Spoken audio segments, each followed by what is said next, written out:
Tuhan, untuk kasih setiamu Tuhan, nikmat-Mu yang Kau kasihi Tuhan. Biarlah pagi hari ini Tuhan kami mencari wajah-Mu Tuhan, lebih dari segala berkat-berkat yang telah Kau berikan dalam hidup kami Tuhan. Dan kami datang mengucap syukur untuk keseluruhan Tuhan apa yang telah Kau berikan dalam hidup kami Tuhan. Nikmat-Mu Tuhan, dan biarlah kami boleh menikmati ibadah kami Tuhan dari awal pertengahan hingga akhir Tuhan. Kami boleh merasakan hadirat-Mu Tuhan, kami boleh bersekutu secara pribadi dengan Engkau Tuhan. Dan kami halau sekali bukan daripada Engkau Tuhan. Dan kami percaya Tuhan, Engkau yang melawan, Engkau yang memberkati umat-Mu di tempat ini Tuhan. Ini umat-Mu Tuhan, kami mengucap syukur di dalam satu nama Tuhan Yesus Kristus. Haleluya. Amin.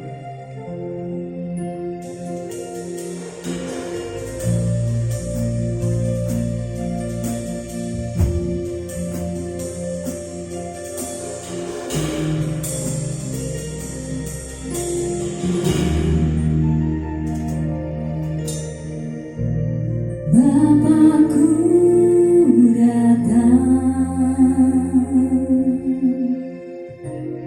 menyembahmu di sini.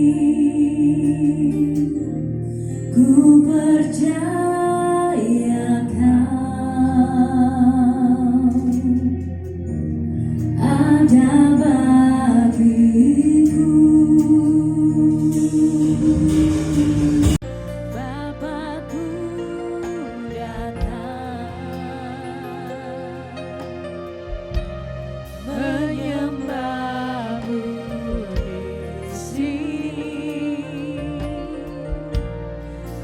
percaya Kau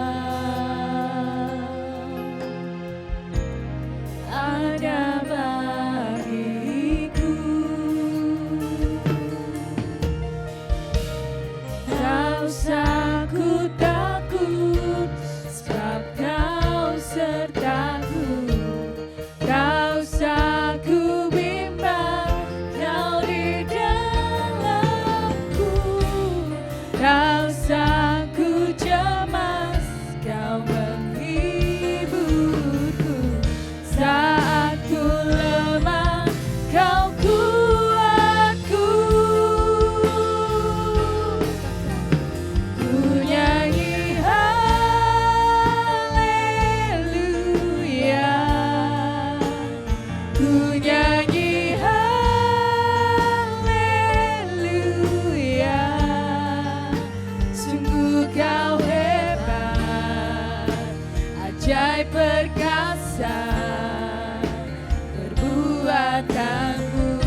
Ajaib perkasa perbuatanmu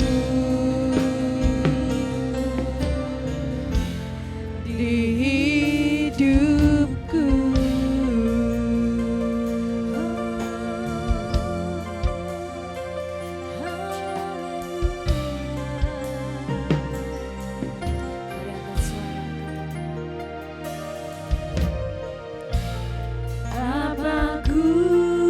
Datang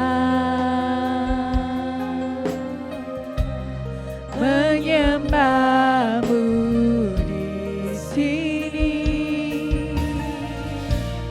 Ku percaya Kau ada bagiku. Tak usah ku takut, sebab Kau sertaku. Tak usah ku bimbang, Kau di dalamku. Tak usah ku cemas, Kau menghiburku. Saat ku lemah, Kau kuatku. Ku nyanyi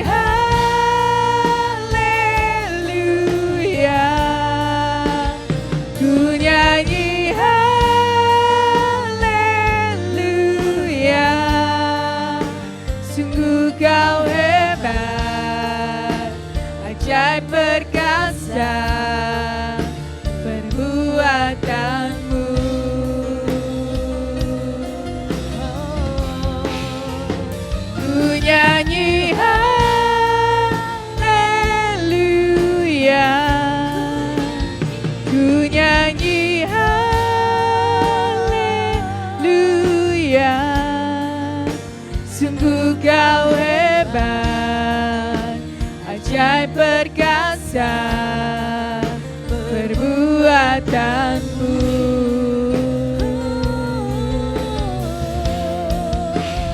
Ku nyanyi haleluya, ku nyanyi haleluya,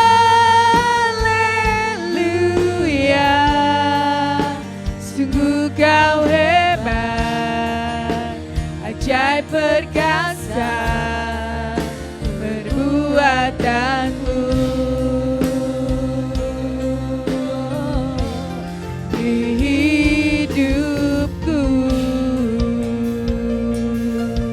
haleluya.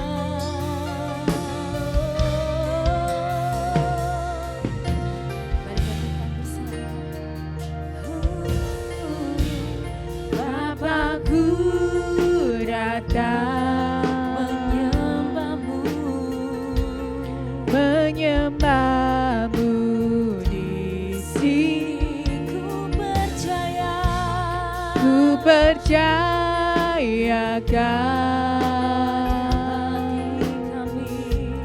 ada bagiku. Tak usah ku takut, sebab kau sertaku. Tak usah ku bimbang, kau di dalamku. Tak usah ku cemas, kau menghiburku. Saat ku lemah, kau kuatku. Ku nyanyi haleluya, ku nyanyi haleluya. Sungguh kau hebat, ajaib perkasa perbuatanmu.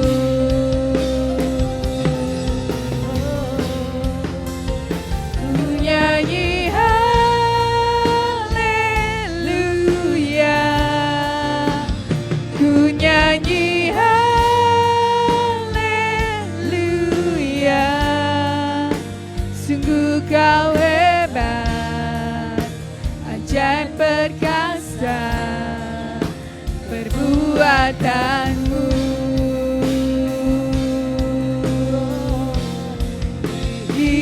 Hidupku,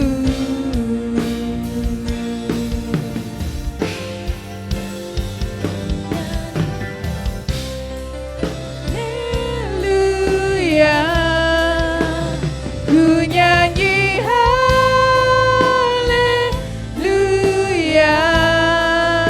Sungguh kau hebat, ajaib perkasa perbuatanmu.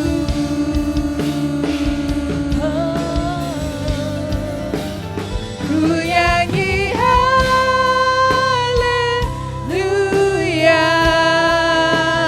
ku nyanyi haleluya. Sungguh kau hebat, ajaib perkasa perbuatanmu.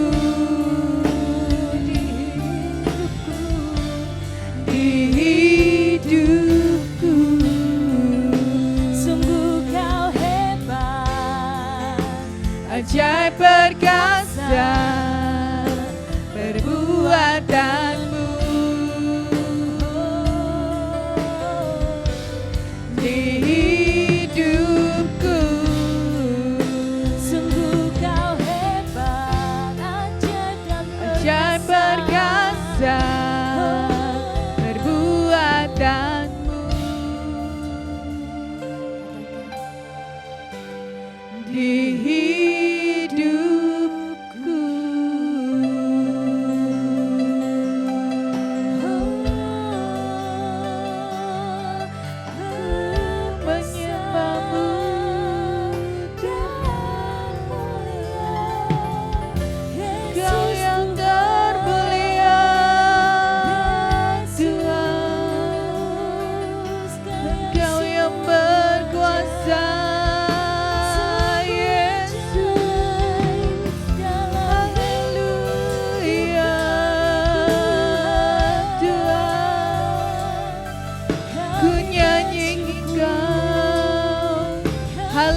bersyukur lebih lagi sebab kasih-Mu itu lebih besar dari apapun yang ada di dunia ini.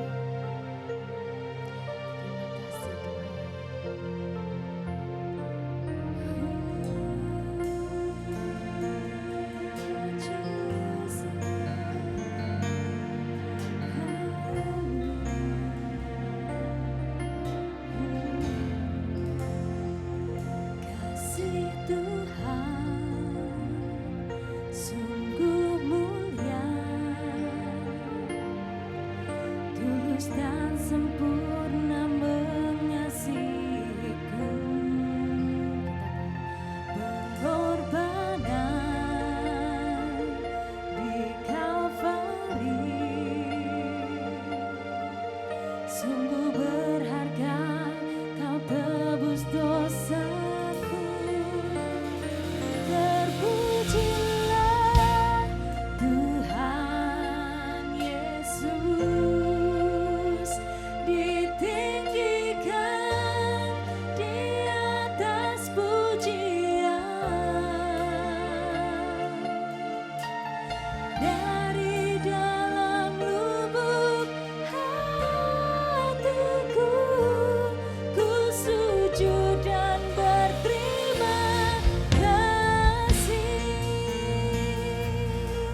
mulia,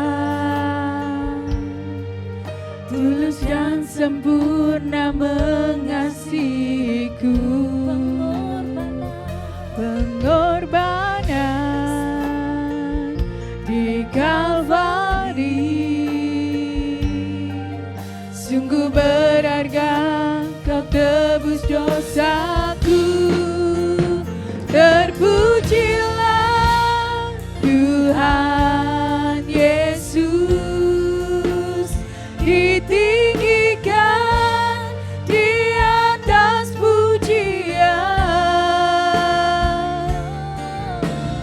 Dari dalam lubuk hatiku, ku sujud dan berterima kasih.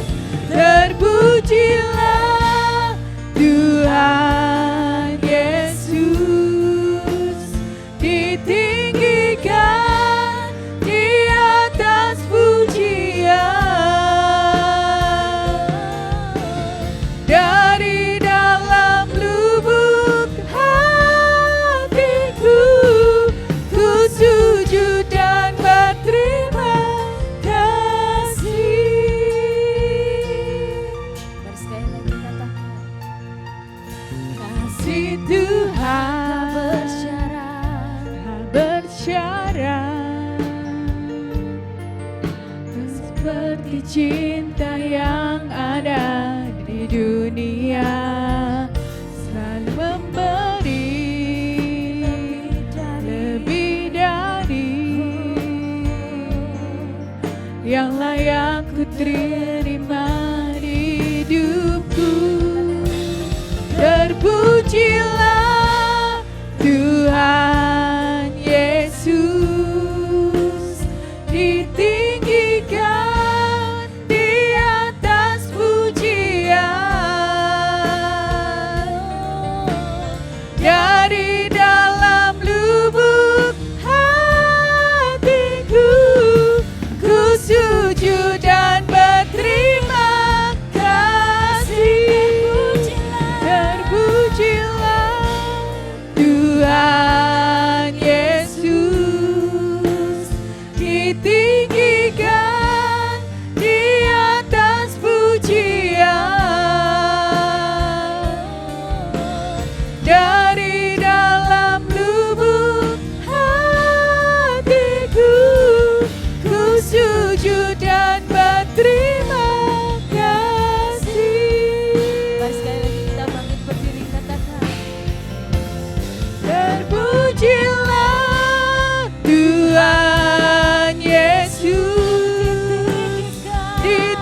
Terima kasih Tuhan, terima kasih Yesus.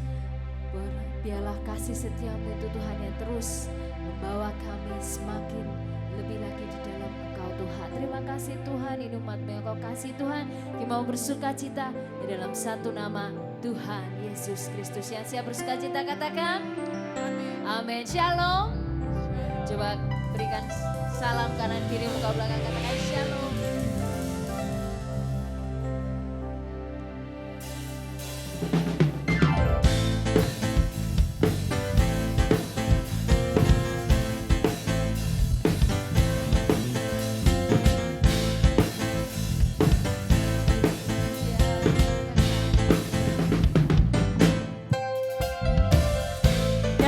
Utara ke selatan, terdengar pujian bagi Allah. Dari barat sampai ke timur, nama Yesus disanjung tinggi. Dari pulau-pulau, lembah-lembah, gunung-gunung yang tinggi, kemuliaannya disaksikan, kebesarannya diceritakan. Yesus, Yesus, nama Yesus, nama Yesus disanjung tinggi. Dari pulau-pulau, lembah-lembah, gunung-gunung yang tinggi, Allahku dahsyat berkuasa, seluruh bumi sujud menyembah, tinggikan berkuasa, seluruh bumi sujud menyembah, tinggikan nama-Mu.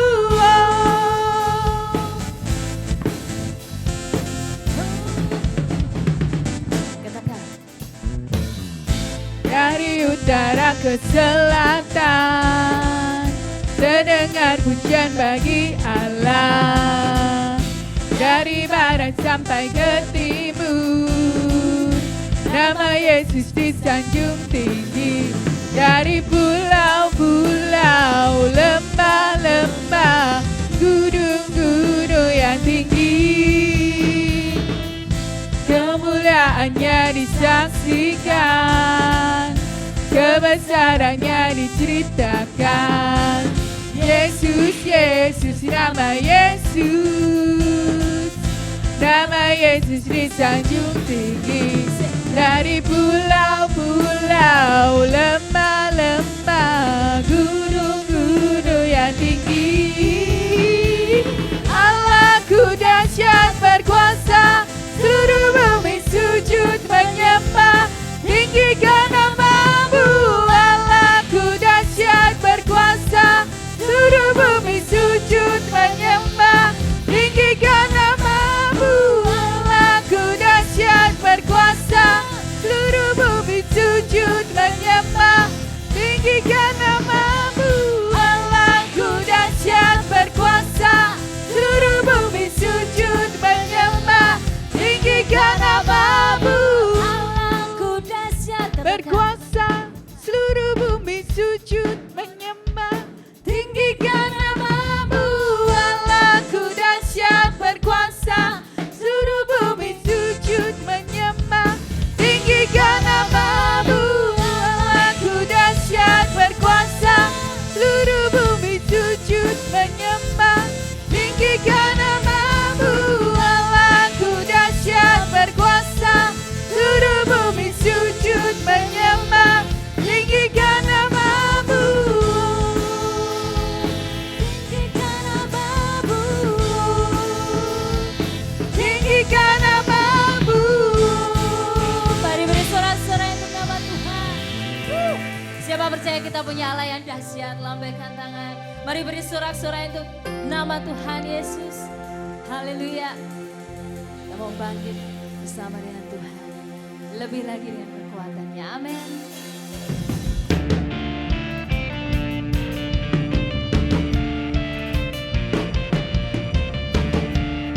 Mari semuanya nanti kepalkan tangan. Kita mau bangkit bersama. Amin. Bangkit, serukan nama Yesus. Katakan Yesus, Yesus.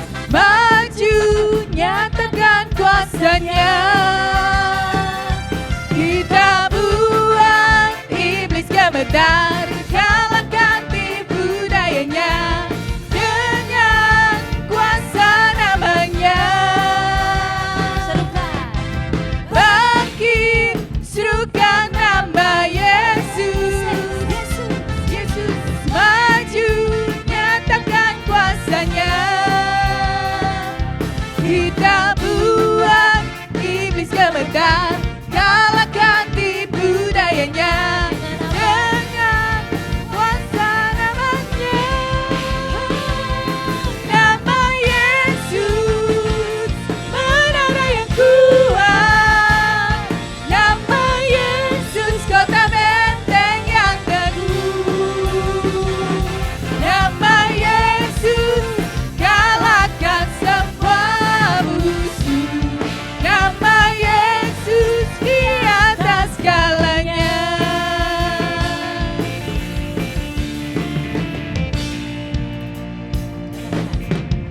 Bangkit, serukan nama Yesus. Maju, nyatakan kuasanya. Kita buat iblis gemetar, kalahkan tipu dayanya dengan kuasa namanya. Nama Yesus, menara yang kuat. Nama Yesus, kota benteng yang teguh. Nama Yesus, kalahkan semua musuh. Nama Yesus di atas segalanya. Nama Yesus, menara yang kuat. Nama Yesus, kota benteng yang teguh. Nama Yesus, kalahkan semua musuh. Nama Yesus di atas segalanya. Nama Yesus, Nama Yesus, mari serukan namanya. Oh yes, you are Lord. nama Yesus, Kota benteng yang teguh. Nama Yesus, nama Yesus, kalahkan semua musuh. Nama Yesus, di atas segalanya. Nama Yesus, menara yang kuat. Nama Yesus, kota benteng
darinya, karena telah dilemparkannya para pendakwa kita.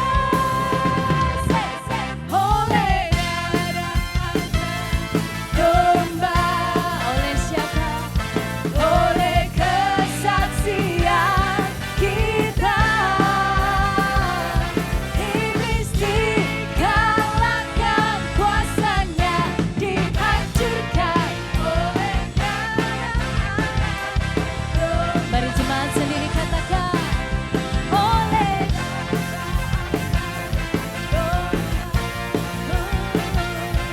oleh kesaksian kita.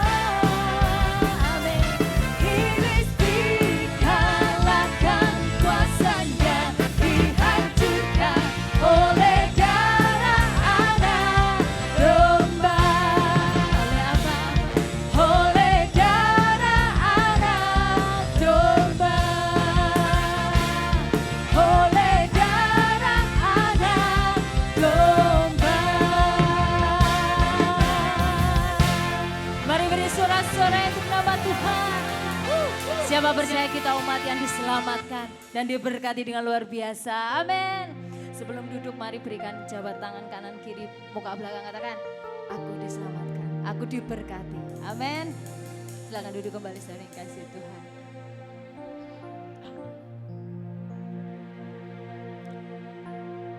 Mari kita mengucap syukur lebih lagi sebab kita punya Allah yang luar biasa. Thank you Lord. Sungguh kasih setiamu tidak pernah berubah dalam hidup kami Tuhan.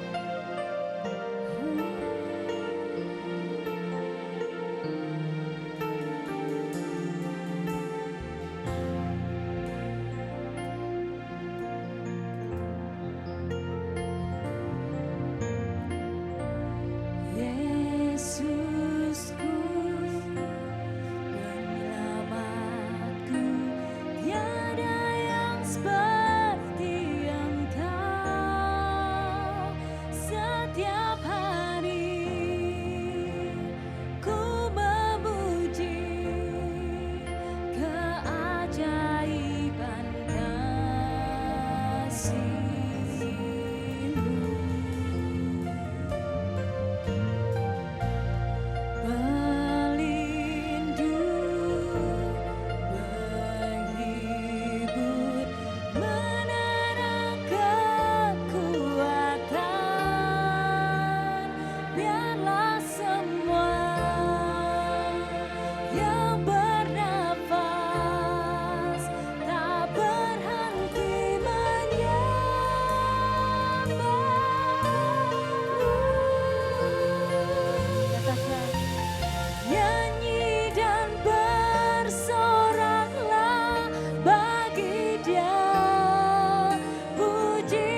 Yesus, tetaplah bersamaku, tiada yang dapat menggantikanmu. Engkaulah jaminan hidupku. Mari angkat tangan kita katakan, Yesus, aku cinta padamu. Yesus, tetaplah bersamaku, tiada yang dapat menggantikanmu. Engkaulah jaminan hidupku. Oh, Yesus, aku cinta padamu. Yesus, tetaplah bersamaku, tiada yang dapat menggantikanmu. Engkaulah jaminan hidupku, tiada yang dapat menggantikanmu. Engkaulah jaminan hidupku, tiada yang dapat menggantikanmu. Engkaulah jaminan hidupku.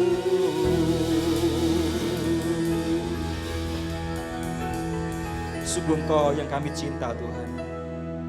Kau jaminan kehidupan kami Bapa. Tiada Allah yang lain yang kami sembah selain namanya Yesus. Allah Juru Selamat kami, Allah yang berdaulat penuh dalam kehidupan kami. Terima kasih Bapa buat pagi hari ini. Terima kasih buat kesempatan umat-Mu boleh hadir tempat ini Bapa. Beribadah, berkumpul bersama-sama Tuhan, untuk menaikkan pujian, penyembahan, syukur yang dinaikkan di hadapan-Mu Bapa. Kami percaya Tuhan, Kau hadir tengah-tengah kami Bapa. Sampaikan firman-Mu Tuhan, firman yang tajam Tuhan, firman yang boleh memerdekakan kami Tuhan, firman yang menyembuhkan kami Bapa, firman yang boleh memulihkan kehidupan kami Bapa, firman yang mengajar kami Tuhan, menuntun langkah demi langkah kehidupan kami Bapa, supaya kehidupan kami tidak menyimpang ke kanan atau ke kiri Tuhan, tapi jalan kami lurus di hadapan-Mu Bapa. Kami hanya fokus kepada Engkau Bapa. Biarlah Engkau tetap bersama dengan kami Tuhan pagi hari Tuhan, memberkati kami semua yang hadir pagi hari ini Bapa. Nyatakan isi hati-Mu Tuhan, nyatakan Tuhan pengurapan-Mu atas setiap hamba-Mu Tuhan, juga setiap kami yang mendengar sabda firman-Mu Tuhan. Berikan kami Tuhan hati seorang hamba Bapa. Berikan kami Tuhan tanah-tanah yang subur Tuhan, supaya benih firman-Mu tertanam dalam kehidupan kami, bertumbuh subur dan berbuah Tuhan. Untuk kami tulis semakin dewasa di dalam Engkau Bapa. Tuhan terima kasih Bapa, terima kasih. Persiapkan setiap kami semua untuk mendengar sabda firman-Mu Tuhan. Kami buka telinga kami Tuhan, hati kami Tuhan. Kami hanya fokus kepada Engkau, firman-Mu Bapa. Terima kasih Bapa, terpujilah nama-Mu. Segala kemuliaan, pujian, hormat, syukur hanya bagi nama-Mu. Dalam satu nama Tuhan Yesus Kristus, mari semua yang siap menerima firman Tuhan bersama-sama mengatakan amin. Terima kasih buat tim Praise and Worship Prophetic yang pagi hari ini memberkati kita, melayani kita bersama-sama. Shalom Bapak Ibu Saudara Tuhan, bagaimana kabarnya? Luar biasa. Kita siap belajar firman Tuhan? Amin. Yang setuju katakan amin. Ya. Tema saya pada pagi hari ini berbicara mengenai tentang tahan uji. Ya, saya ulangi. Jadi pagi hari ini saya dapatkan sesuatu dari Tuhan berbicara mengenai tahan uji. Saudara, setiap kita kalau ditanya pasti menginginkan semuanya dalam keadaan yang baik-baik saja. Sehat, kalau bisa saya sehat terus, tidak pernah sakit. Sebisanya ekonomi saya tidak mengalami goncangan, baik-baik saja. Pekerjaan saya baik, semuanya baik, anak-anak saya baik, keluarga saya baik, itu yang kita inginkan, itu yang kita idam-idamkan. Semuanya pasti ingin mengalami semuanya baik-baik saja, mengalami sejahtera, mengalami kelimpahan, mengalami tidak pernah mengalami yang namanya sakit. Tubuh kita kuat terus. Tetapi sebenarnya saya katakan bahwa hidup ini mau tidak mau kita harus mengalami yang namanya keadaan yang seringkali tidak kita harapkan, tidak kita sangka-sangka. Tiba-tiba misalnya kita mau pergi, tiba-tiba mobilnya mogok, rusak, bannya bocor, kena paku. Apalagi, mau bayar ini, ternyata dompetnya sudah menipis. Ya, nggak disangka-sangka ada masalah yang tidak kita prediksi sebelumnya terjadi dalam kehidupan kita. Artinya proses ujian mau tidak mau harus kita alami, saudara. Harus kita terima, harus kita hadapi. Kita nggak mengelak yang namanya sebuah ujian, saudara. Tetapi baiknya kalau saya katakan bahwa setiap ujian, setiap masalah yang kita hadapi itu tujuannya sebenarnya untuk level kita, khususnya dalam hal kerohanian kita, akan mengalami progres, akan mengalami peningkatan, saudara. Ya, kita belajar dari pengalaman kesalahan kita di masa lalu. Kenapa kok sampai begini? Artinya kita belajar dari segala sesuatu supaya kita tidak mengulang hal yang sama, saudara. Jadi tidak ada, kalau saya katakan bahwa Tuhan itu di Alkitab tidak ada yang dikatakan Tuhan itu berjanji untuk mencegah atau menghilangkan semua kesulitan, semua masalah. Tidak ada cerita di Alkitab itu Tuhan berjanji tidak akan menghilangkan semua masalah. Tapi justru Tuhan berjanji akan memakai semua kesulitan dan semua itu agar supaya iman kita progres. Kita naik kelas. Ayatnya di mana, Pak? Ada ayatnya, saudara. Coba sudah buka dengan saya di kitab Mazmur pasal yang ke-34, ayat yang ke-20. Kitab Mazmur pasal yang ke-34, ayat yang ke-20. Mazmur 34 ayat yang ke-20 dikatakan kemalangan apa saudara? Orang benar banyak, tetapi Tuhan melepaskan dia dari semuanya itu. Artinya tidak jaminan kita, aku sudah percaya Tuhan Yesus, kok nyatanya kok masalah kok bertubi-tubi datang. Alkitab mengatakan tidak ada Tuhan itu berjanji untuk menghilangkan semua kesulitan masalah. Justru di tengah-tengah kesulitan masalah itu Tuhan sedang memakai masalah itu. Firman Tuhan katakan Allah turut bekerja dalam segala sesuatu untuk mendatangkan kebaikan bagi yang mengasihi Dia. Pastikan diri kita terus mengasihi Tuhan. Saudara. Dikatakan kemalangan orang benar itu tidak sedikit, saudara. Dikatakan banyak loh. Saudara. Tetapi ada tetapinya, Tuhan melepaskan dia dari semuanya itu. Saudara pernah dengar kata justru itu apa? Kita coba sebagai orang percaya berpikir sebaliknya. Ya. Di dalam kekurangan, justru di dalam kekurangan, kita akan tahu sesungguhnya pemeliharaan Tuhan. Saudara nggak akan sadar kalau kita dipelihara Tuhan kalau dalam kondisi yang baik-baik saja. Dalam kondisi yang keuangan cukup, semuanya serba ada, serba tersedia. Justru saya katakan di dalam kekurangan, kita akan tahu sesungguhnya pemeliharaan Tuhan itu sangat sempurna. Justru apalagi saudara? Ketika di dalam bahaya, di dalam masa-masa kritis, kita akan tahu penjagaan Tuhan itu yang sejati. Kita ngerti ketika kondisi kita sedang kritis, dalam masa-masa bahaya. Justru kita akan tahu penjagaan Tuhan yang luar biasa. Makanya saya katakan justru, mari kita berpikir sebaliknya. Jangan kita, iya kok begini, ternyata ikut Tuhan tuh kok tidak seperti yang saya sangka. Oh diberkati, sukses terus, tidak pernah mengalami celaka, tidak pernah mengalami kesulitan, masalah. Justru, saya katakan kata-kata justru itu. Ya, menghadapi kemustahilan, kita baru mengerti jalan-jalan Tuhan itu yang dahulu tidak kita pahami. Itu kata-kata justru. Ketika saudara menghadapi pengkhianatan, ditinggalkan banyak orang, kita mengerti apa itu kesetiaan Tuhan. Justru di dalam kekurangan kita bisa sesungguhnya ngerti pemeliharaan Tuhan. Saat kita dikhianati, saat menghadapi kemustahilan, Justru disitulah jalan-jalan Tuhan akan dinyatakan dalam kehidupan kita. Makanya dikatakan Tuhan melepaskan dia. Dia itu masalahnya artinya semua masalah yang kita hadapi. Dari semuanya itu. Setiap kita pasti nggak mau mengalami proses. Saya yang berdiri sini juga mengalami proses. Semuanya mengalami proses. Tergantung bagaimana sikap kita menghadapi masalah itu, saudara. Makanya tema saya pada pagi hari ini judulnya tahan uji. Saudara pernah lihat nggak cabang olahraga triathlon ya? Tahu ya triathlon ya. Pertama kali atletnya harus apa saudara? Pertama kali kan renang. Setelah renang mungkin 700 meter. Setelah keluar dari laut, menyeberangi laut, kemudian apa? Naik sepeda. Kemudian setelah sepedanya sampai mungkin berapa kilo, mungkin 20 kilo. Kemudian setelah selesai sepeda langsung lari lagi. Itu cabang olahraga yang kalau saya katakan butuh namanya ketahanan fisik. Cabang olahraga triathlon. Bukan cuma lari aja, tapi setelah dari atlet itu dari renang, melewati selat mungkin ke danau atau berapa meter. Setelah keluar dari danau itu ngambil sepeda, kayu sepeda. Jaraknya mungkin 20 kilo.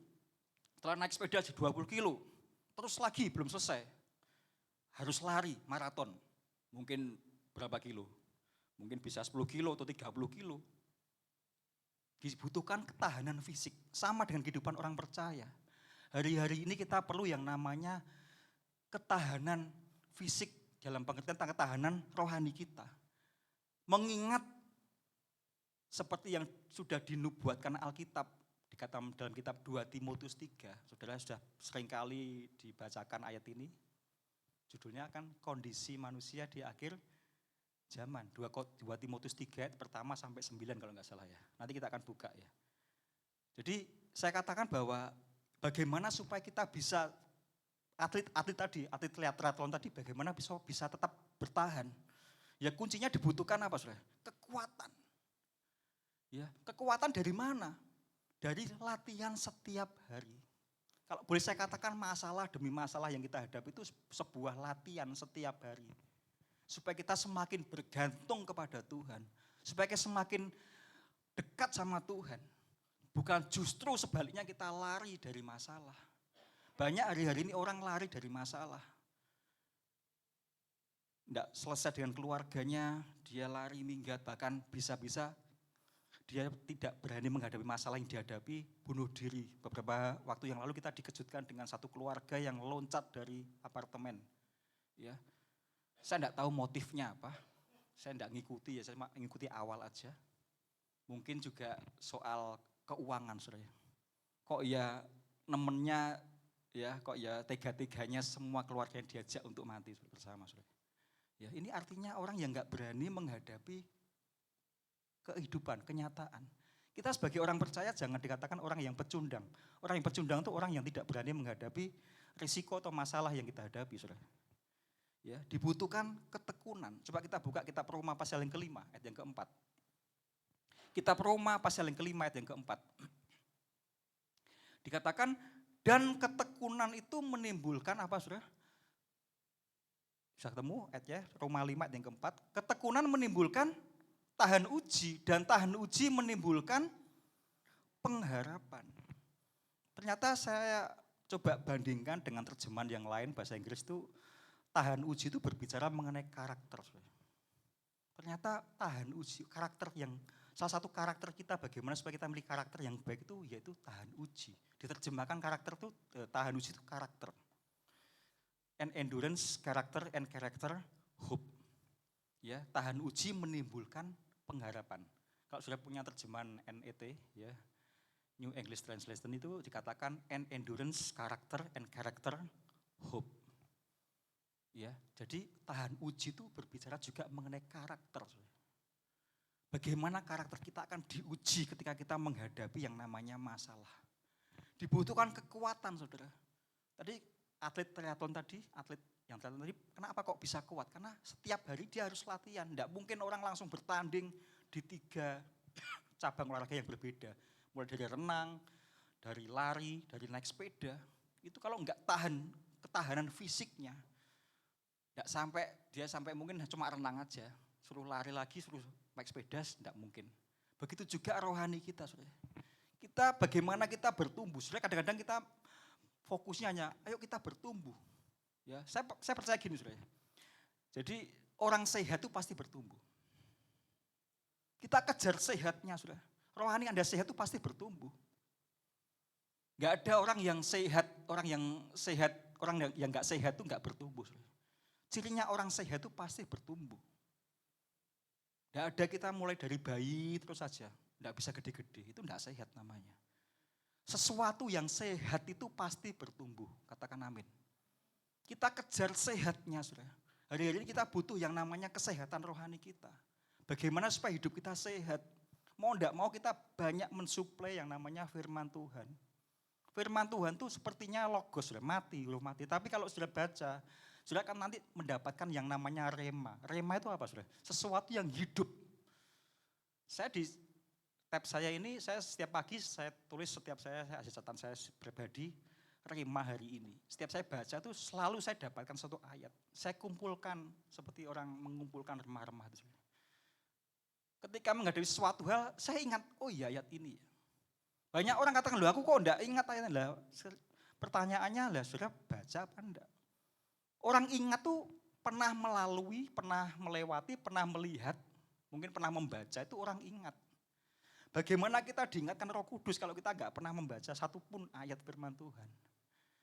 Makanya penting sekali setiap hari, sama seperti atlet tadi itu setiap hari berlatih. Firman Tuhan katakan latihan badani terbatas, tetapi latihan apa? Latihan badani terbatas, tapi ibadah itu berguna dalam segala hal, banyak hal. Kalau sudah latihan jasmani aja itu cuma terbatas tubuh kita aja, fisik kita aja. Rohani kita enggak bisa. Tetapi kalau rohani dikatakan ibadah itu berguna dalam segala hal. Ibadah itu berbicara bukan hanya hari Minggu aja ibadah, tetapi ibadah itu setiap hari kita dengan Tuhan. Membaca firman Tuhan, berdoa, mungkin saudara bisa worship, menyembah Tuhan, itu ibadah kita setiap hari. Saudara, saya tunjukkan satu ayat, mengapa saya kasih tema tahan uji ini. Saya hubungkan dengan kondisi saat ini, saudara. Kita buka 2 Timotius 3, ayat yang pertama. Ini ayat yang seringkali diungkapkan hari-hari ini oleh hamba-hamba Tuhan ya. Ini memang terbukti, kalau boleh saya katakan bahwa Alkitab itu apa adanya, saudara. Alkitab itu enggak ditutupi. Alkitab itu bukan buku yang sudah out of date, bukan up to date lagi. Enggak, saudara. Sangat relevan dengan kondisi kita di mana saat ini kita berada, saudara. Bukan itu kan masa lalu, enggak, saudara. Makanya ada pengajaran Kristen progresif itu katakan bahwa Alkitab itu tidak selamanya benar loh. Saya pernah lihat YouTube-nya orang yang menyampaikan tentang Kristen progresif. Alkitab itu kadang salah. Loh, kok Alkitab kok kadang salah, saudara? Ya. Aneh ya, makanya kita jangan ikut-ikutan dengan pengajaran yang menyesatkan, saudara. Alkitab itu iya dan amin, saudara. Tidak ada salahnya. Kalau Kristen progresif katakan Alkitab itu belum tentu 100% benar. Mereka mencoba membandingkan terjemahan Perjanjian Lama dan Perjanjian Baru, sepertinya kontradiksi. Ya, saudara, saya tunjukkan ayat yang pertama, 2 Timotius 3 ayat pertama. Dikatakan, ketahuilah bahwa pada hari-hari terakhir akan datang masa yang sukar. Ini kan terjadi hari-hari ini, saudara. Masa-masa, kalau terjemahan lain mengatakan masa-masa yang genting, masa-masa yang bahaya. Bahayanya apa, saudara? Ya, sekarang banyak pengajaran palsu, pengajaran-pengajaran yang menyesatkan.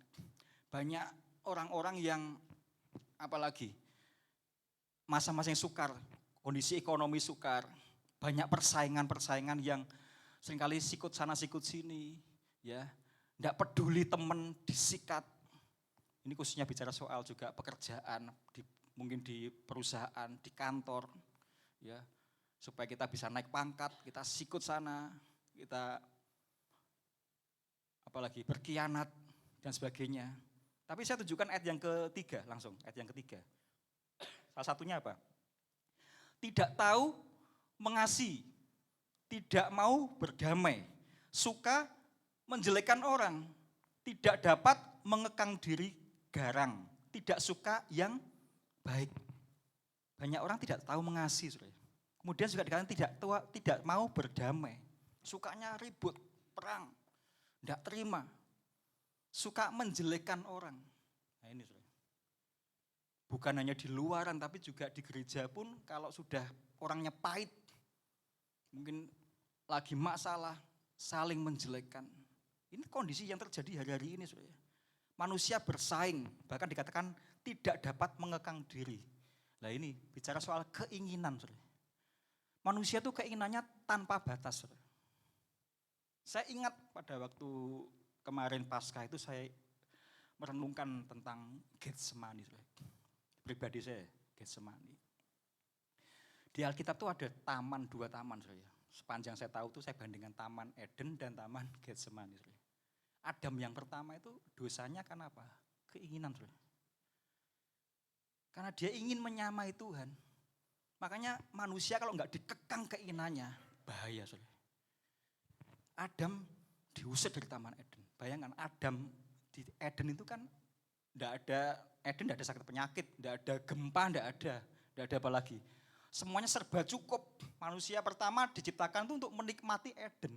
Makanya Eden itu artinya kan apa? Tahu Eden? Eden itu artinya kesenangan, pleasure, ya kesenangan.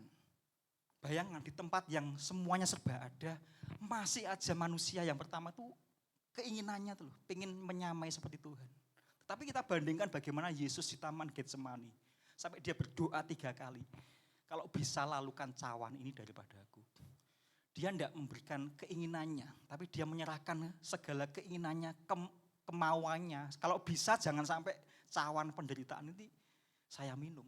Sampai dikatakan Alkitab peluhnya itu menetes seperti darah. Artinya perbedaan manusia pertama karena keinginannya dia jatuh dalam dosa. Tetapi ketika Yesus ya di Taman Getsemani, dia menyerahkan sepenuhnya keinginannya kepada Bapaknya. Ini saya katakan sebenarnya kemenangan Tuhan Yesus itu ya di Getsemani itu. Bukan di kayu salib. Di kayu salib dia sudah menang. Di Getsemani itu perjuangan loh saudara. Loh siapa di sini yang tidak pernah ditinggalkan? Mungkin sahabat, teman, mungkin istri suami. Rasanya sendirian di Getsemani. Dianya berjuang supaya keinginannya kalau bisa dikatakan. Sampai 3 kali dia berdoa. Kalau bisa Tuhan lalukan cawan penderitaan ini daripada aku. Mari kita jangan sampai kita mengumbar keinginan kita. Seperti yang dikatakan dalam kitab 2 Timotius 3 ini. Tidak bisa mengekang diri kita. Garang. Kemudian apa dikatakan? Garang. Kemarin saya juga lihat berita. Anak kecil sudah baru umur 7 tahun dibunuh sama tantenya. Gara-gara apa? Dimintai utang loh, tidak boleh. Loh, bayangkan. Umur 7 tahun sama tantenya diminta, ya aku utang uang. Tidak dikasih sama anak 7 tahun itu. Dibunuh sudah. Loh bayangkan, seperti nyawa manusia itu enggak ada harganya hari ini. Pokoknya enggak setuju, enggak saya keinginan pateni, bunuh. Nah ini makanya mari kita hari ini perlu dibekali dengan hidup supaya kita bisa tahan uji. 2 Korintus 10 ayat 18 kita buka. Kitab 2 Korintus pasal yang ke-10. 2 Korintus pasal yang ke-10 ayat yang ke-18. Dikatakan demikian, sebab bukan orang yang memuji diri yang tahan uji, melainkan orang yang dipuji Tuhan. Saya ulangi ayat ini, 2 Korintus 10 ayat 18. Sebab bukan orang yang memuji diri yang tahan uji, melainkan orang yang dipuji Tuhan.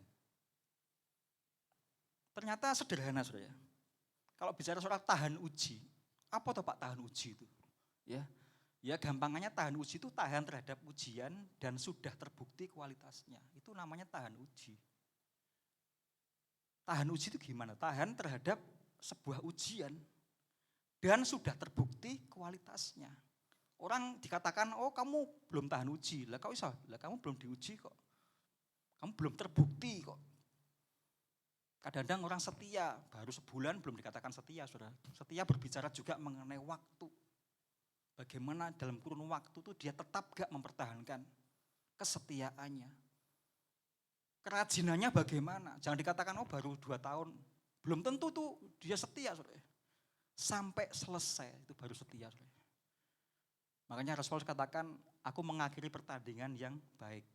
Ya, artinya dia sudah selesai dengan hidupnya dari awal sampai dia pulang. Ya. Dalam ayat ini dikatakan sebab bukan orang yang memuji diri yang tahan uji, melainkan orang yang dipuji Tuhan. Ya, bukan karena kita sombong, oh ini loh aku sudah pelayanan, aku sudah melayani banyak, berdoa untuk orang sakit. Apalagi, aku pelayan di penjara, aku pelayan di mana aja, aku di rumah sakit, di panti jompo, dan sebagainya. Nah itu memuji diri kita sendiri.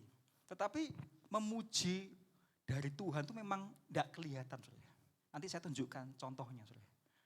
Ya, orang yang dipuji Tuhan itu yang dikatakan yang tahan uji. Tuhan tuh menguji manusia tuh dari dalam. Saudara. Bukan kalau saya memuji misalnya salah satu pemain musik di sini, saya puji hebat Jordannya ada 2 ya, pemain keyboard sama pemain drum ini. Saya puji pemain bassnya Eko, wah cabikannya luar biasa, mainnya benar semua, tidak salah, banyak variasi itu kelihatan, banyak aplaus. Oh, tepuk tangan buat pemain drum, tepuk tangan buat pemain keyboard, pemain bass misalnya gitu, pemain gitar. Ya, itu kelihatan. Kalau manusia, tapi Tuhan tuh dari kedalaman. Nanti saya tunjukkan suatu cerita yang sungguh luar biasa. Saya seringkali baca tak ulang-ulang dulu ya. Tentang 2 contoh di Alkitab yang dipuji oleh Tuhan. Salah satunya ya Saudara, perwira di Kapernaum. Ya. Coba saya tunjukkan ayatnya Matius 8. Kita buka bersama dengan saya. Matius pasal yang ke-8. Matius pasal yang ke-8. Ayat yang ke-5. Perwira ini bukan perwira orang Israel. Bukan orang Yahudi tapi dia orang Romawi. Saya kasih cerita aja ya singkatnya ya. Ini suatu ketika perwira ini hambanya sakit. Dia datang kepada Yesus. Dia minta tolong supaya Tuhan sembuhkan hambaku yang lagi sakit. Tuhan katakan apa? Dia respon dia, aku mau datang pada tempatmu. Tapi dia katakan, jangan Tuhan, katakan sepatah kata aja, maka hambaku akan sembuh.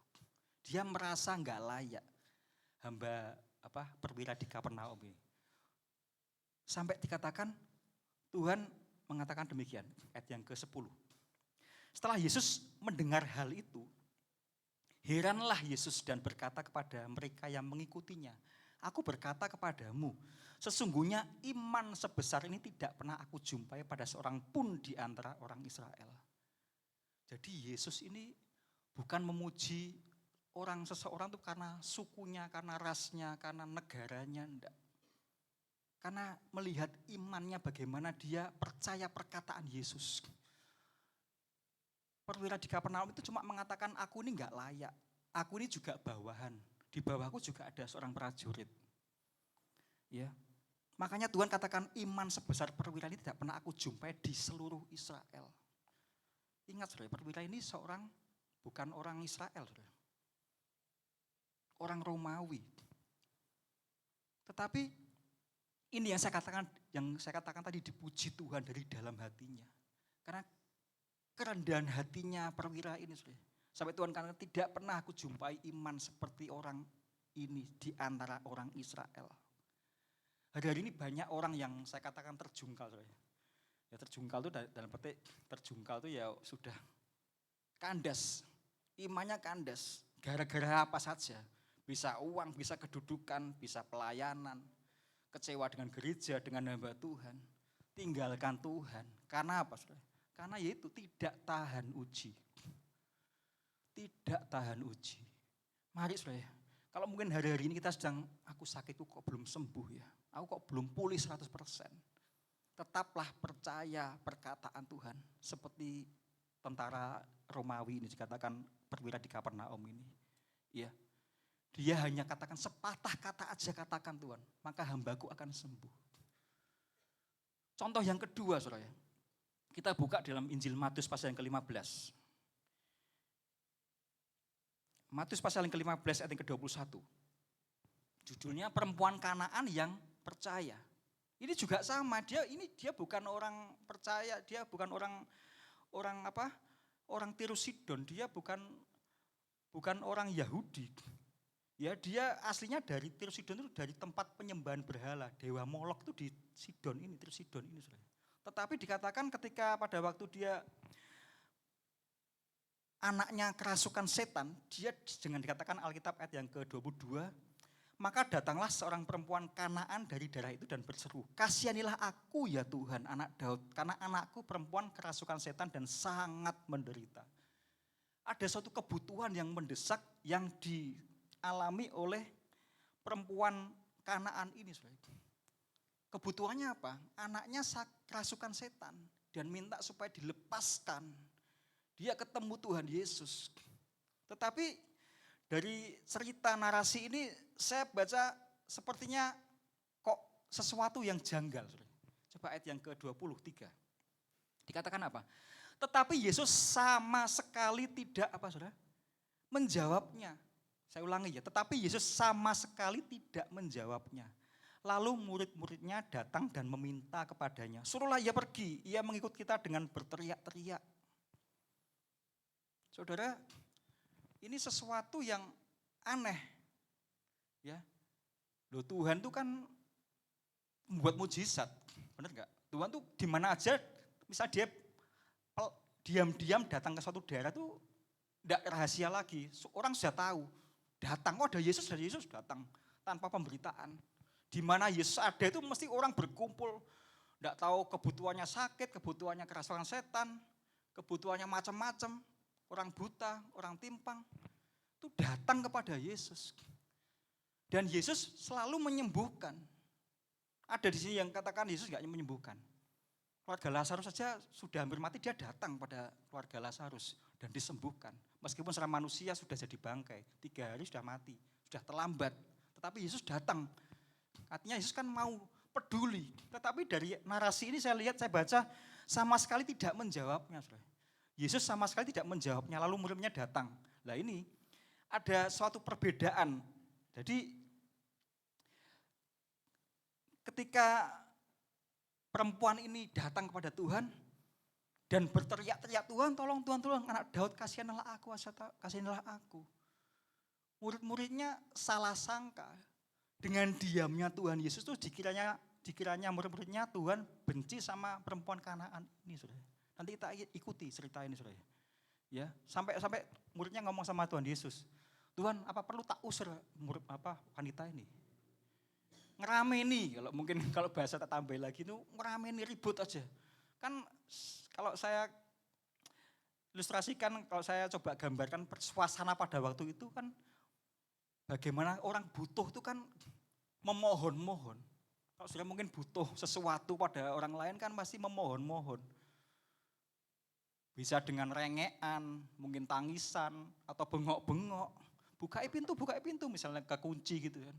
Enggak ada bukai pintu, enggak gitu. Paling udah bengok-bengok bagaimana supaya orang itu respon. Sama yang dialami oleh wanita ini, dia berteriak-teriak, ayat yang ke-23 dikatakan, makanya sampai murid-murid katakan, dia mengikuti kita, ayo usir aja. Jadi ini sesuatu yang pertama dari pengajaran ini yaitu bagaimana agar setiap ujian kita tetap bertahan dan tetap kuat. Ya, tahan uji tadi ini. Sampai keliru. Jadi yang dipikirkan muridnya Yesus itu sangat keliru. Oh ini Tuhan tuh benci kok, makanya kok diam aja. Ayo usir aja. Bahkan kalau saya baca ayat 24, ini kata-kata yang menyakitkan. Jawab Yesus, "Aku diutus hanya kepada domba-domba yang hilang dari umat Israel." Artinya kan kalau bahasanya itu kan kamu tuh umat orang, bukan orang Israel. Buat apa aku menyembuhkan kamu? Buat apa aku menolong kamu? Benar enggak, saudara? Ini kan sepertinya loh, Tuhan ini kok wong wis berteriak-teriak loh. Anak Daud tolong kasihanilah aku, kasihanilah aku. Enggak ditolong, cuma Tuhan sekali jawab ngomongannya pedes. Saudara. Dikatakan, "Aku diutus hanya kepada domba-domba yang hilang dari umat Israel." Tetapi apa sikap dari perempuan ini? Ayat yang ke-25. Tetapi perempuan itu mendekat dan menyembah dia sambil berkata, "Tuhan tolonglah aku." Saudara, kalau saya katakan bahwa diamnya Yesus ini banyak hal dalam kehidupan kita, saudara. Seringkali kita doa sepertinya, kalau kemarin kita ngikuti ibadah Tuban Blessing, Tuhan diam. Makanya waktu saya bikin flyer tuh dikasih Susan, "Ini loh pendetane kami sepenuh." dalam hati saya, loh aku kok temanya kok hampir sama dengan apa yang saya sampaikan hari Minggu. Ini suatu peneguhan. Ya, diamnya Yesus itu bukan berarti Tuhan tuh benci sama orang itu, saudara. Ya, dia diam. Kadang-kadang ada banyak hal yang belum dijawab sama Tuhan. Saudara punya kebutuhan banyak kan? Saya juga punya kebutuhan yang saya doakan yang ada yang belum dijawab sama Tuhan. Sepertinya Tuhan tuh, kalau bahasa Tuhan kopok ya. Tuhan itu bidek ya. Benar enggak? Firman-Nya mana tuh? Saudara mungkin seperti Ayub katakan, ke utara tak cari, ke selatan, ke barat, ke timur, sepertinya Tuhan itu enggak ada. Di tengah-tengah masalah yang kita susah, rumit, sepertinya Tuhan tuh kok kelihatannya mana tuh Tuhan tuh? Firman-Nya tuh mana tuh kok enggak ada? Ya, ada pertanyaan. Saya ini pertanyaan, saudara, saya katakan. Kalau Tuhan diam, kita bagaimana, saudara? Jawaban, saudara. Kalau Tuhan diam, sikap kita bagaimana? Duh, enggak ada orang ini. Kalau saya diam, saudara. Duh, saya ikut Tuhan kok. Bukan Tuhan yang ikut saya. Saya ikut Tuhan, kalau Tuhan diam ya kita diam. Ya. Kalau yang saya ikuti diam, ya saya diam. Perempuan ini tekun, saudara. Kitab Roma 5 ayat 4 tadi dikatakan, dan ketekunan itu menimbulkan tahan uji. Dan tahan uji menimbulkan pengharapan.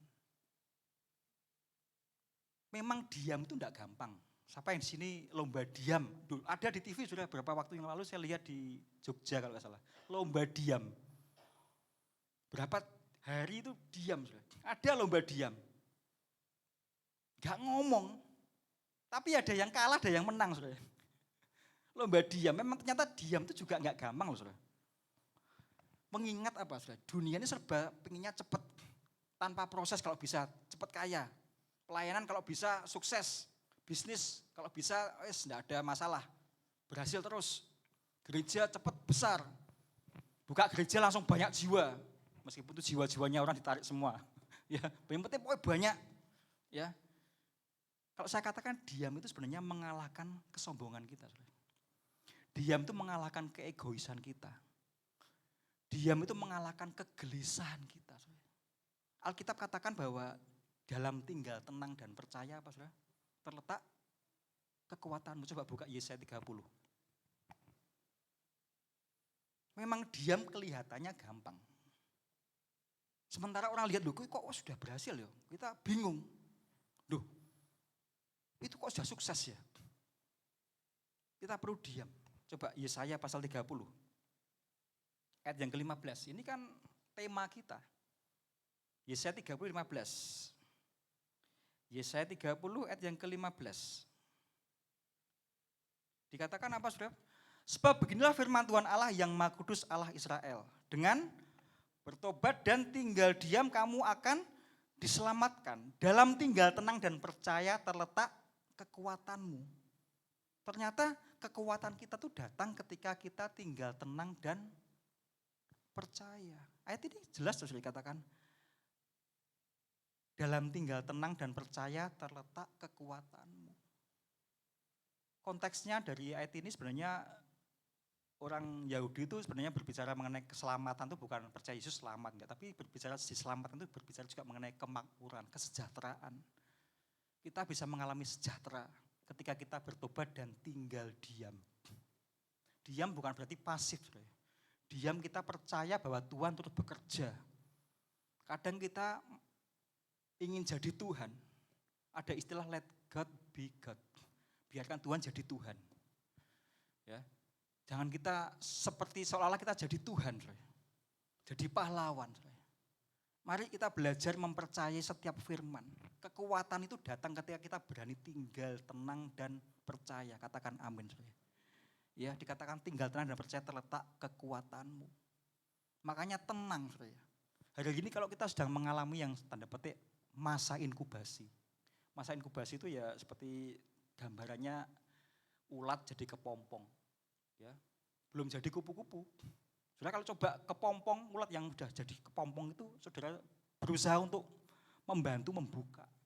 Loh, enggak bisa, saudara nanti kupu-kupunya itu enggak bisa terbang, rusak.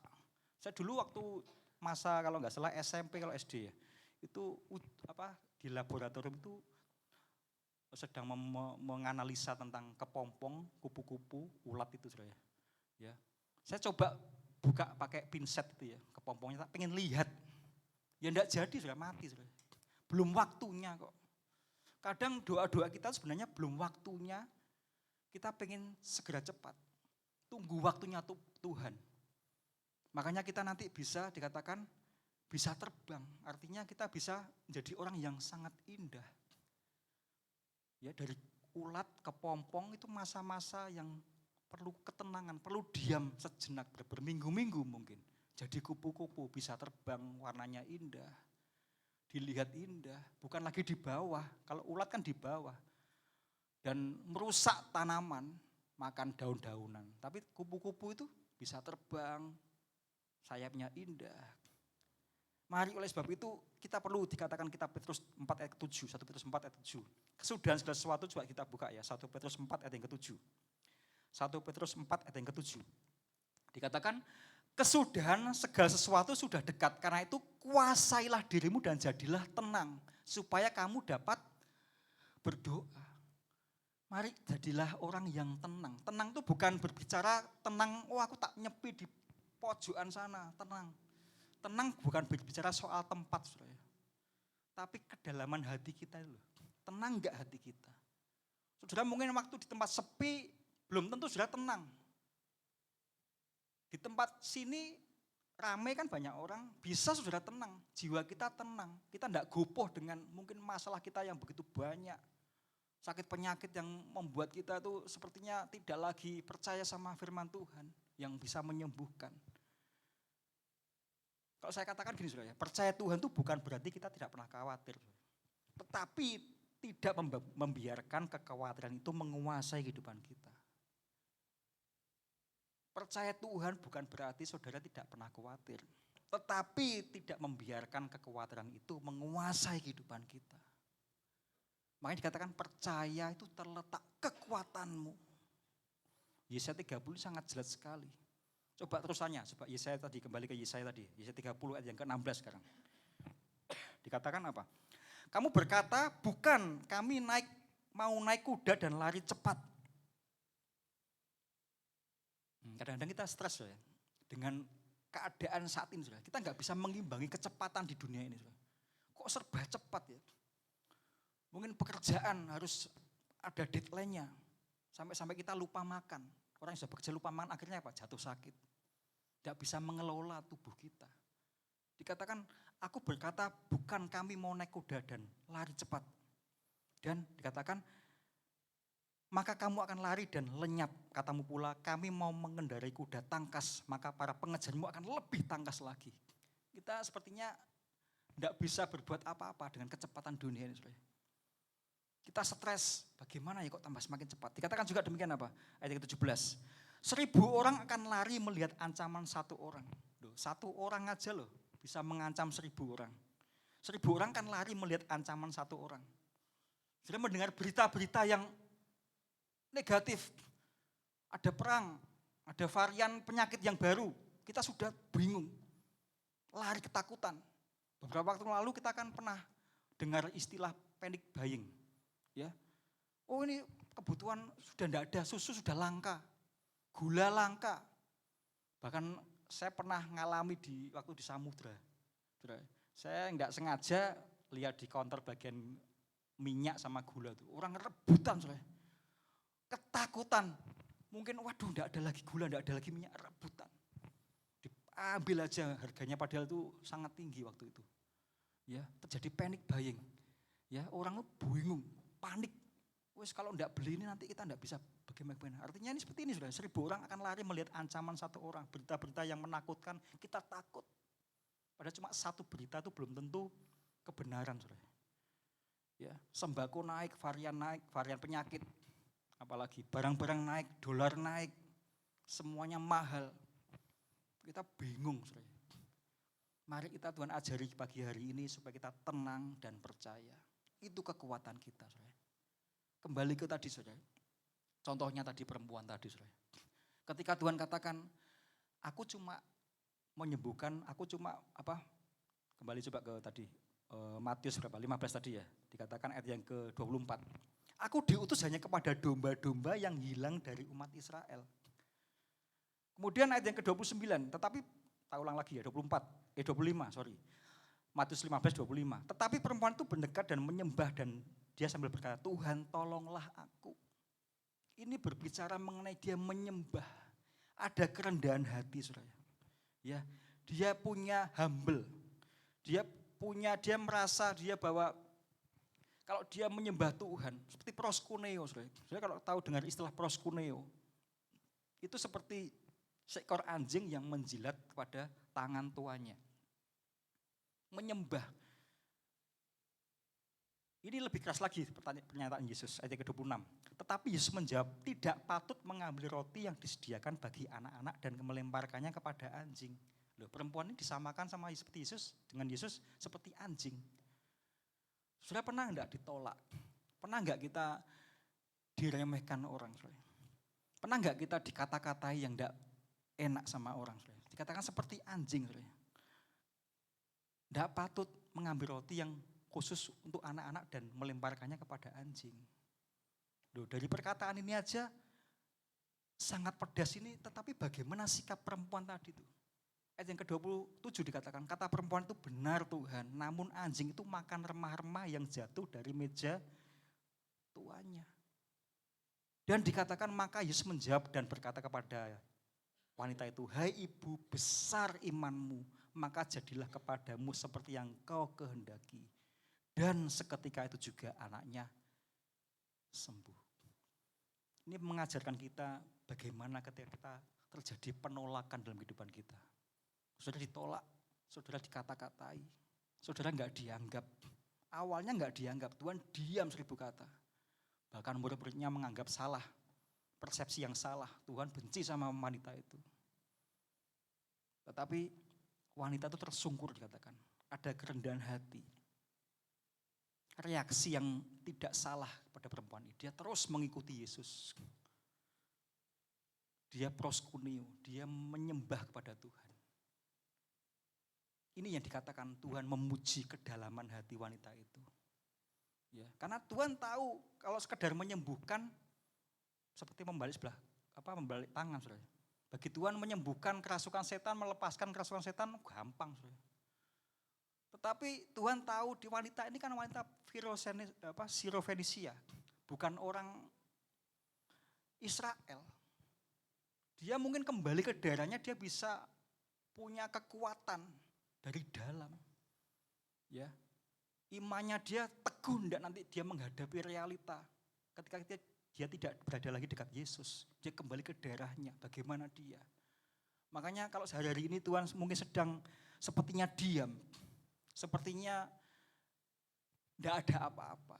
Tuhan itu sebenarnya ingin menguji kedalaman hati kita. Kita tuh seperti zaitun yang diperas. Pada waktu peristiwa di Taman Getsemani itu seperti pohon zaitun. Getsemani itu kan tempat pemerasan buah zaitun. Dibuat Yesus berdoa di Getsemani itu. Sudah tahu kalau zaitun diperas itu untuk tujuannya untuk apa? Ngerti enggak? Kalau pohon zaitun, buah zaitun itu diperas tuh, yang pertama tuh kalau saya baca itu di dalam saya belajar dari Alkitab ini untuk pengurapan. Yang kedua untuk kalau raja itu mau ditahbiskan itu dituangi dengan minyak zaitun. Jadi ketika hari-hari ini kita mengalami sedang diperas, tanda petik diperas, seperti wanita tadi ini. Sebenarnya kita ada urapan Tuhan, ada kekuatan Tuhan. Kita dimuliakan sama Tuhan. Kita enggak usah kecewa dengan mungkin orang menolak kita, mungkin orang enggak menganggap kita, meremehkan kita. Wanita ini dikatakan dipuji sama Tuhan. Besar imanmu, maka jadilah kepadamu seperti yang kau kehendaki. Anakmu akan bebas, anakmu akan sembuh. Tuhan menguji dari kedalaman hati kita. Sepertinya orang lain enggak kelihatan, enggak tahu dipuji Tuhan itu piye toh. Nah, dalam situasi masalah-masalah saat hari ini seperti kita diperas seperti buah zaitun tadi. Kita tahan uji. Saya tunjukkan satu ayat, 2 Korintus 6. Kitab 2 Korintus pasal yang ke-6. 2 Korintus pasal yang ke-6, Ayatnya yang ke-8. Ini salah satu sikap Rasul Paulus pada waktu dia melayani Tuhan di Korintus. 2 Korintus 6 ayat yang ke-8. Ketika dihormati dan ketika dihina, ketika diumpat atau ketika dipuji, ketika dianggap sebagai penipu namun dipercayai, sebagai orang yang tidak dikenal namun terkenal, sebagai orang yang nyaris mati dan sungguh kami hidup, sebagai orang yang dihajar namun tidak mati, sebagai orang berduka cita namun senantiasa bersuka cita, sebagai orang miskin namun memperkaya banyak orang, sebagai orang tak bermilik sekalipun kami memiliki segala sesuatu. Ayat yang keempat atasnya. Sebaliknya dalam segala hal kami menunjukkan bahwa kami adalah pelayan Allah. Yaitu dalam menahan dengan penuh kesabaran dalam pemberitaan, kesesakan dan kesukaran. Saudara, melayani Tuhan itu banyak perlu dibutuhkan kesabaran, penderitaan, ada kesesakan, ada kesukaran. Ayat yang kelima, dalam menanggung dera, dalam penjara, dalam kerusuhan, dalam berjeripayah, dalam berjaga-jaga, dan berpuasa. Nah ini ayat yang keenam, dalam kemurnian hati, pengetahuan, kesabaran, dan kemurahan hati, dalam Roh Kudus dan kasih yang tidak munafik, dalam pemberitaan kebenaran dan kekuasaan Allah dengan menggunakan senjata-senjata keadilan untuk menyerang ataupun untuk membela. Ayat yang keenam dikatakan dalam kemurnian hati. Hari-hari ini Tuhan sedang membawa kita gerejanya di dalam kemurnian hati. Seperti yang kita diperas seperti pohon zaitun tadi, buah zaitun. Tapi tujuannya itu ada pengurapan Tuhan. Supaya kita tahan uji. Urapan juga berbicara mengenai Tuhan memampukan kita yang tidak mampu. Kalau saya katakan urapan itu sebenarnya berbicara mengenai kita dimampukan Tuhan. Karena ketidakmampuan kita. Jangan bingung saudara ya. Urapan saudara ya. Urapan itu apa toh? Gini loh, saya tidak mampu. Tapi Tuhan dengan kekuatannya membuat saya mampu, walaupun saya tidak mampu. Bingung enggak? Ya, saudara diurapi Tuhan itu sebenarnya kita enggak mampu. Saudara. Tapi Tuhan dengan kekuatannya memampukan kita. Karena kita enggak mampu. Nah, makanya diurapi. Seorang raja yang kedua gunanya urapan minyak zaitun itu untuk mengurapi minyak, mengurapi mahkotanya raja, inaugurasi. Corona. Ya, mahkotanya raja itu diurapi supaya punya otoritas. Nah, Yesus sudah melakukan yang demikian ketika di Taman Getsemani. Makanya dia berkata, kehendakmu yang jadi, bukan kehendakku. Mari saudara kasih Tuhan berbicara cerita dari wanita ini saudara. Ya. Ada kata-kata yang sangat menyakitkan sebenarnya tujuannya Tuhan itu untuk memunculkan, mengeluarkan sesuatu yang murni dari dalam hati wanita itu. Saudara. Bagi Tuhan untuk menyembuhkan, membebaskan orang sakit yang terbelenggu, kecil saudara bagi Tuhan, tidak masalah. Wanita itu sudah mengalami penolakan. Yesus saja sudah pernah ditolak saudara. Saudara ingat pada waktu di Gerasa, pada waktu babi-babi itu saudara, pada waktu orang kerasukan, di Gerasa itu ayat berapa ya kalau nggak salah di Matius ya itu coba saya buka cari ya di Markus 5 itu saya. Markus 5 itu Yesus ditolak. Yesus ini kan mengusir setan, tapi orang Gerasa menolak Yesus. Markus 5 yang ke-17 kalau nggak salah.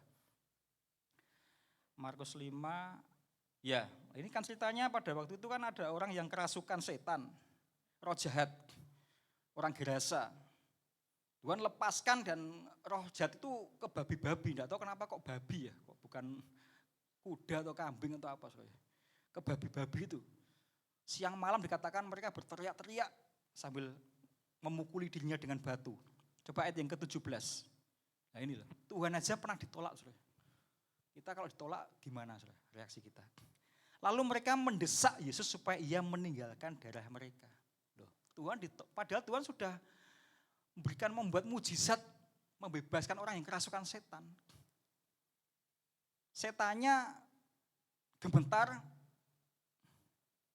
tapi orang menolak Yesus. Kan aneh saudara ya. Harusnya Yesus kan kamu jangan kemana-mana Yesus, kamu tinggal di Gerasa ini.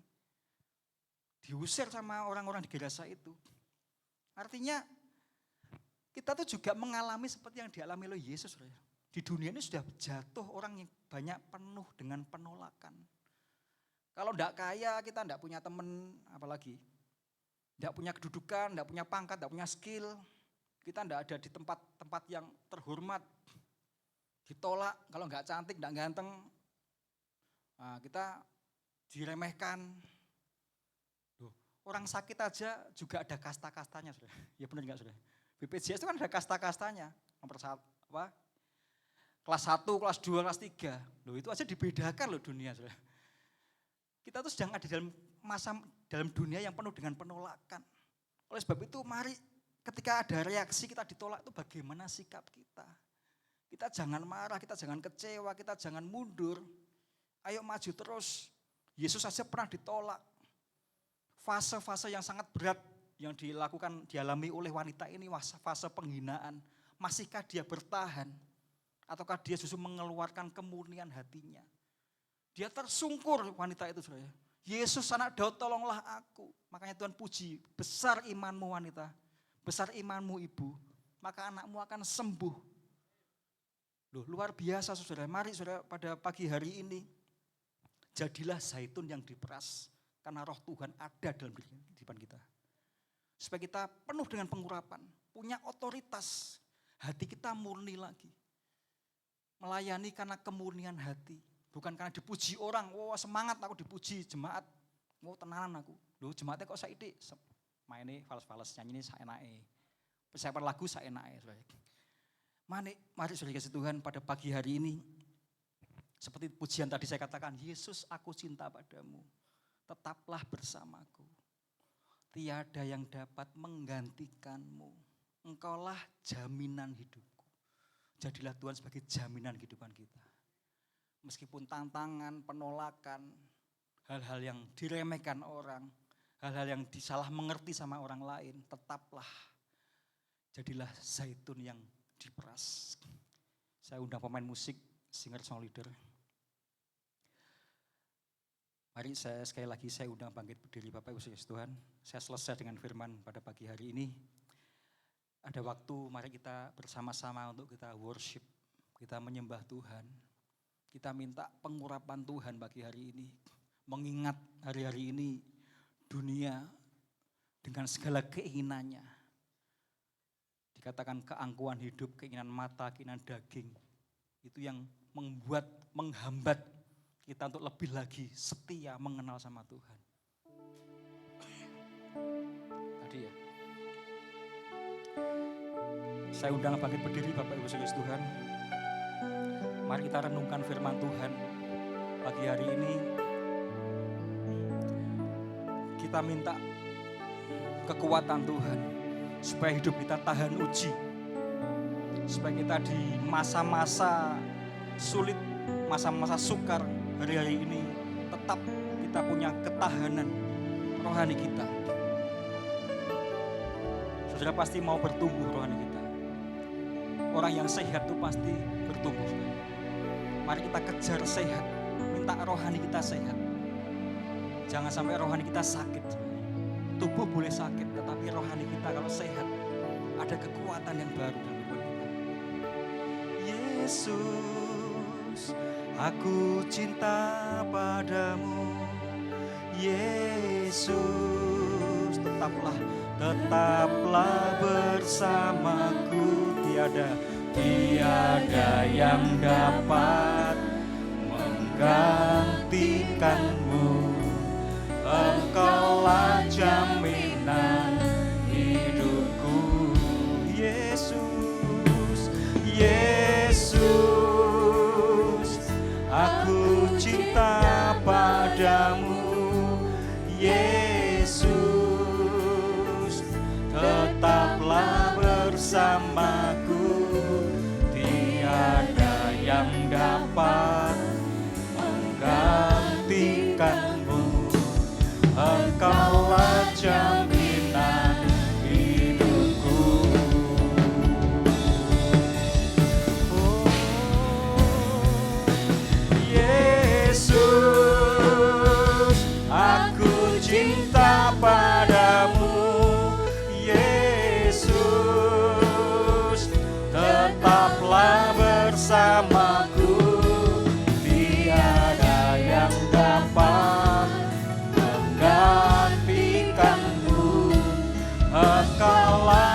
jaminan hidupku, tiada yang dapat menggantikanmu.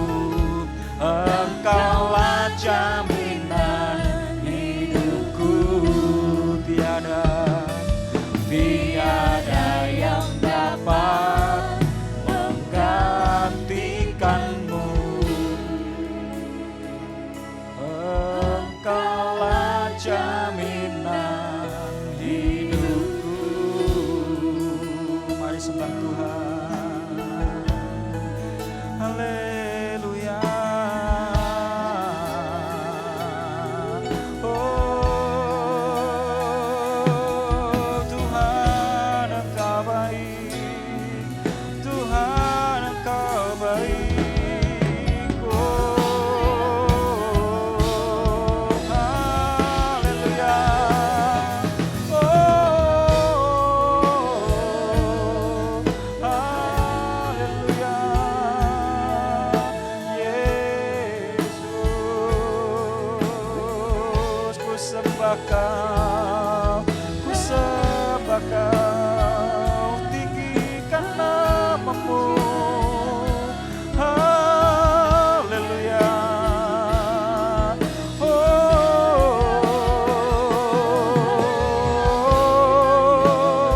sembah Kau Tuhan. Oh Yesus, sebab Engkau layak kami tinggikan, sebab Engkau layak kami masyurkan. Kau gunung batuku, Allah yang hidup. Oh, terima kasih Tuhan, terima kasih Bapa.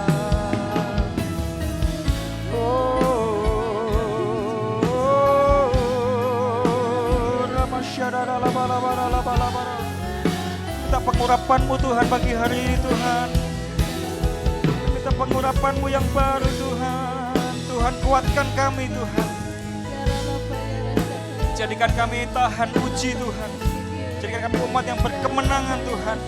Jadikan kami umat yang tangguh Tuhan, dalam menghadapi segala sesuatu yang terjadi dalam kehidupan kami Bapa. Kami tetap fokus kepada Engkau Tuhan. Terima kasih Tuhan apa yang sudah Kau sampaikan pada pagi hari ini Tuhan. Oh, ku sembah Kau. Haleluya.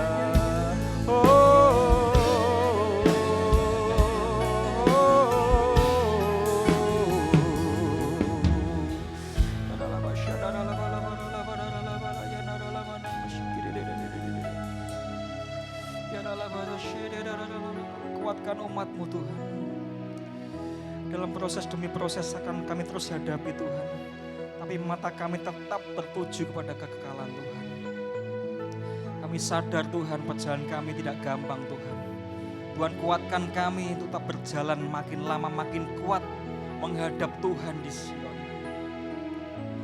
Terima kasih Tuhan. Terima kasih buat firman-Mu Tuhan. Teguhkan firman-Mu dalam hati kami Bapa. Jadikan kami Tuhan umat yang tangguh Tuhan. Umat yang tahan uji Tuhan. Umat yang tetap berkemenangan dalam Engkau Bapa. Kami mau tenang, kami diam Tuhan. Karena dalam ketenangan dan diam Tuhan ada kekuatan yang baru Tuhan. Dalam tinggal diam dan percaya terletak kekuatan kami Bapa. Tuhan terima kasih pagi hari ini Bapa. Terima kasih Tuhan Yesus. Terima kasih Bapa. Urapan-Mu sudah turun atas hamba-Mu Tuhan, atas umat-Mu Tuhan di tempat ini ya Bapa. Kami cakap menanggung segala sesuatu Tuhan bersama dengan Engkau Bapa. Yesus, aku cinta.